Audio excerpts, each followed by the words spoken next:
नमस्ते। Food science के online lecture में मैं आपका स्वागत करती हूँ।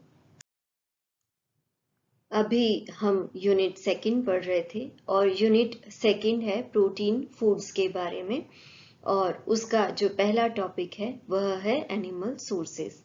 एनिमल सोर्सेस में सबसे पहले हम पढ़ रहे थे मिल्क और मिल्क प्रोडक्ट्स के बारे में, और अभी तक हमने पढ़ा मिल्क कितने प्रकार का होता है और मिल्क का संगठन या दूध का संगठन क्या होता है। अब हम जानेंगे आज के टॉपिक के अंतर्गत दूध का पौष्टिक योगदान या दूध का हमारे जीवन में क्या महत्व है भोजन में, और या भोजन के द्वारा दूध कौन कौन से पौष्टिक तत्व हमें प्रदान करता है।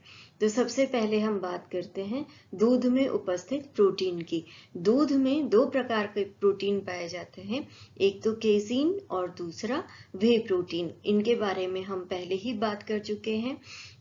दूध के प्रोटीन की जो गुणवत्ता होती है वह बहुत उच्च क्वालिटी की होती है, और इसकी बायोलॉजिकल वैल्यू भी 90% से अधिक होती है। अर्थात जितना भी प्रोटीन हम दूध के द्वारा ग्रहण कर रहे हैं उसका 90% हमारे शरीर के द्वारा उपयोग में ले लिया जाता है।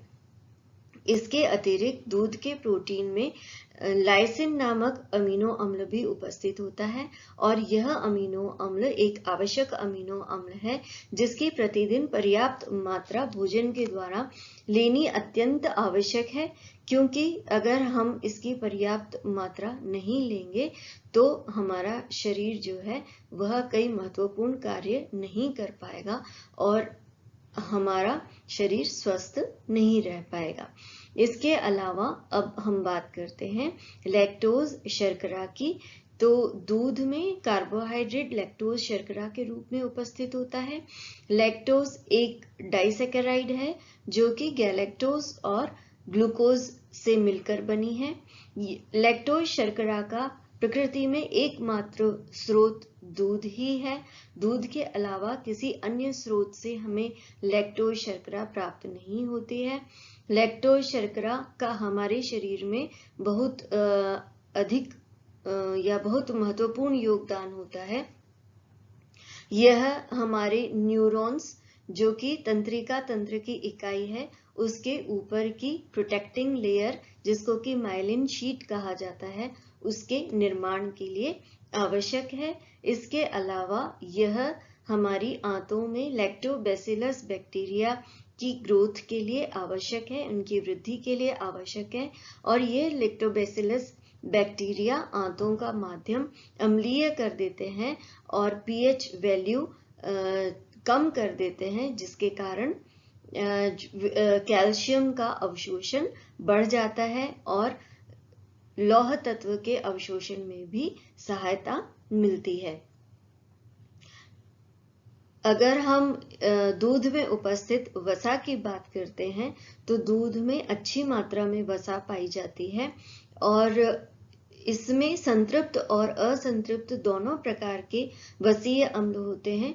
जो संतृप्त वसीय अम्ल होते हैं वह ज्यादा मात्रा में होते हैं, परंतु क्योंकि वह शॉर्ट चेन होते हैं इसलिए वे हमारे स्वास्थ्य के लिए या पौष्टिक दृष्टि से महत्वपूर्ण होते हैं, जिसमें ब्यूटायरिक अम्ल सबसे अधिक महत्वपूर्ण है।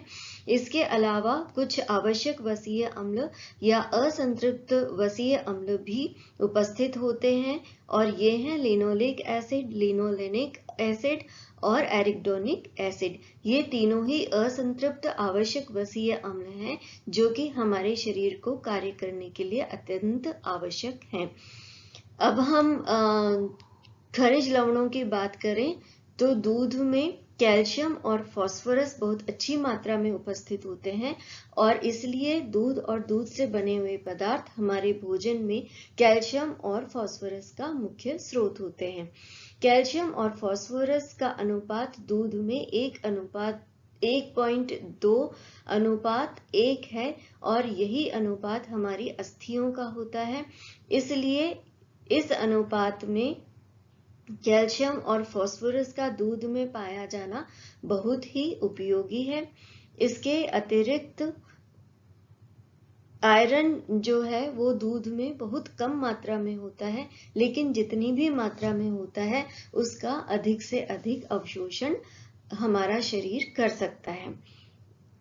कुछ विटामिन भी दूध में बहुत अच्छी मात्रा में होते हैं, जैसे कि विटामिन ए और डी, परंतु इन दूध में इनकी मात्रा पशु के उम्र, उसके द्वारा खाए जाने वाले चारे की क्वालिटी और उसकी प्रजाति के ऊपर निर्भर करता है। विटामिन डी कैल्शियम के अवशोषण में सहायता करता है। इसके अलावा दूध में जल में घुलनशील विटामिन भी अच्छी मात्रा में पाए जाते हैं, जैसे थायमिन और राइबोफ्लेविन। थायमिन की अच्छी मात्रा दूध में पाई जाती है, परंतु दूध को या दूध से बने हुए जो उत्पाद हैं उनको अगर लंबे समय तक ताप पर रखा जाता है या हीट ट्रीटमेंट दिया जाता है तो थायमिन के नष्ट होने की संभावना अधिक रहती है, परंतु राइबोफ्लेविन क्योंकि ताप के प्रति संवेदनशील नहीं है, अतः तापीय प्रक्रियाओं का राइबोफ्लेविन की मात्रा के ऊपर कोई असर नहीं होता है और दूध राइबोफ्लेविन का बहुत अच्छा स्रोत है। इसके अतिरिक्त राइबोफ्लेविन अगर दूध को प्रकाश के संपर्क में अधिक समय तक रखा जाता है तो इसके नष्ट होने की संभावना रहती है, क्योंकि यह पराबैंगनी किरणों से नष्ट हो जाता है। दूध नियासिन नामक विटामिन का अच्छा स्रोत नहीं है, परंतु इसमें ट्रिप्टोफैन नामक अमीनो अम्ल पर्याप्त मात्रा में रहता है और ट्रिप्टोफैन हमारे शरीर के द्वारा नियासिन नामक विटामिन में परिवर्तित किया जा सकता है। अतः डायरेक्टली नहीं, इनडायरेक्टली दूध जो है वह हमारे शरीर में नियासिन भी अच्छी मात्रा में प्रोवाइड कर सकता है। तो यह सारी पौष्टिक वैल्यू या पौष्टिक योगदान दूध के हमारे आहार में है। अतः दूध हमारे आहार के लिए बहुत ज्यादा आवश्यक है और इसके द्वारा कई जरूरी पोषक तत्व हमें प्रतिदिन मिलते हैं। आपने यह लेक्चर सुना, इसके लिए आपका बहुत बहुत धन्यवाद। अब अगले लेक्चर के साथ मैं आपके समक्ष पुनः उपस्थित होंगी।